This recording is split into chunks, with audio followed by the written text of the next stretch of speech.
बानी जोहरी आगे भई ठाड़ी, प्रभु बिलो की प्रीत यति बाड़ी, कई विधिया स्तुति करऊं तुम्हारी, अधम जाति में जड़ मति नारी, अधम ते अधम अधम अति नारी, तिन में मैं मति मंद अघारी, कह रघुपति सुन भामिनी बाता, मानऊ एक भगति कर नाता, जाति पात कुल धर्म बढ़ाई, धन बल परिजन गुण चतुराई, भगतिहीन नर सोयहि कैसा, बिनु जल बारिद देखहि जैसा, नवधा भक्ति कयऊं तोहि पाहि, सावधान सुरधर मन माहि, प्रथम भगति संतन कर संगा, दूसरी रति मम कथा प्रसंगा, गुरुपद पंकज सेवा, तीसरी भक्ति अमान, चौथी भक्ति मम गुणगन, करहि कपट तजनान।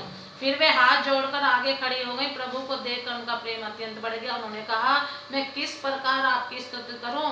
मैं नीच जाति की और अत्यंत मंद बुद्धि हूँ, जो अधम से भी अधम है, स्त्रियां उनमें भी अत्यंत अधम हूँ, और उनमें भी हे पापनाशन मैं मंदबुद्धि हूँ। श्री रघुनाथ जी ने कहा, हे भामी मेरी बात सुन, मैं तो केवल एक भक्ति का ही संबंध मानता हूँ। जाति पाति कुल धर्म बड़ाई धन बल कुटुंब गुण और चतुरता इन सब के होने पर भी भक्ति से रहित मनुष्य कैसा लगता है, जैसे जलहीन बादल शोभाहीन दिखाई पड़ता है।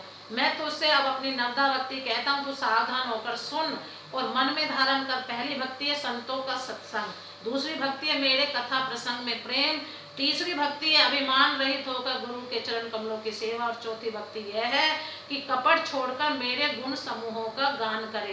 मंत्र जाप मम दृढ़ विश्वासा, पंचम भजन सुभेद प्रकाशा, छठ दम शील बिरति बहु कर्मा, निरत निरंतर सज्जन धर्मा, सातवम सम मोहि मैं जग देखा, मोते संत अधिक करि लेखा, आठव जथा लाभ संतोषा, सपने नहीं देखई पर दोषा, नवम सरल सब सन छलहीना, मम भरोसे हर्ष न दीना, नवमहु एकउ जिनके होई, नारी पुरुष सचराचर कोई, सोई अतिशय प्रिय भामिनी मोरे, सकल प्रकार भगति दृढ़ तोरे, जोग गहन दुर्लभ गति जोई, तो कहूँ आज सुलभ भई सोई, मम दर्शन फल परम अनूपा, जीव पावन निज सहज स्वरूपा, जनक सुता कई सुधी बामिनी, जानऊ कऊ करी बरह गामिनी, पंपा सरहि जाऊ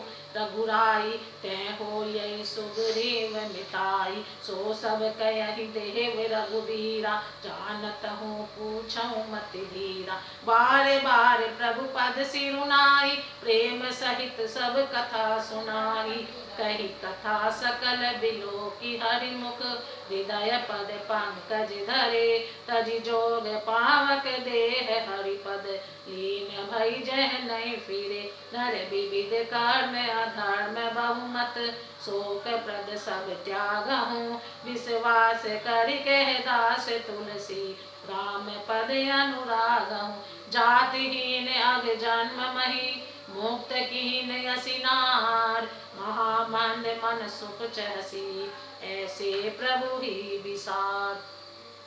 मेरे राम मंत्र का जाप और मुझ में दृढ़ विश्वास, ये पांचवी भक्ति है जो वेदों में प्रसिद्ध है। छठी भक्ति है इंद्रियों का निग्रह, शील अच्छा स्वभाव या चरित्र, बहुत कार्यों से वैराग्य और निरंतर संत पुरुषों के धर्म आचरण में लगे रहना। सातवीं भक्ति है जगत भर को स्वभाव से मुझ में ओतप्रेत राम में देखना और संतों को मुझसे भी अधिक करके मानना। आठवीं भक्ति है जो कुछ मिल जाए उसी में संतोष करना और स्वप्न में भी पराये दोषों को न देखना। नवी भक्ति है सरलता और सबके साथ कपट रहित बर्ताव करना, हृदय में मेरा भरोसा रखना और किसी भी अवस्था में हर्ष और दैन्य विषाद का न होना। इन नवों में से जिनके एक भी होती है, वह स्त्री पुरुष जड़ चेतन कोई भी हो, हे भामिनी मुझे वह अत्यंत प्रिय है।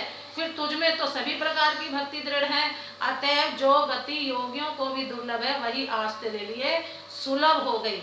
मेरे दर्शन का परम अनुपम फल यह है कि जीव अपने सहज स्वरूप को प्राप्त हो जाता है। हे भामिनी, अब यदि तू गजगामी जानकी जी की कुछ खबर जानती हो तो बता शबरी ने कहा, हे रघुनाथ जी, आप पंपा नामक सरोवर को जाइए, वहां आपकी सुग्रीव से मित्रता होगी। हे देव, हे रघुवीर, मैं सब हाल बतावेगा। हे धीर बुद्धि, आप सब जानते हुए मुझसे पूछते हैं। बार बार प्रभु के चरणों में सिर नवाकर प्रेम सहित उसने सब कथा सुनाई।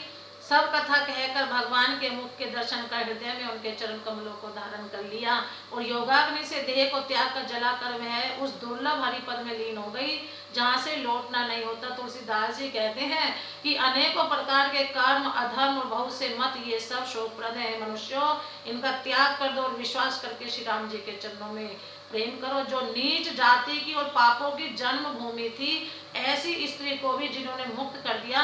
अरे मन, महादुर्बुद्धि मन, तू ऐसे प्रभु को भूल कर सुख चाहता है? प्रेम से बोलो जय श्री राम।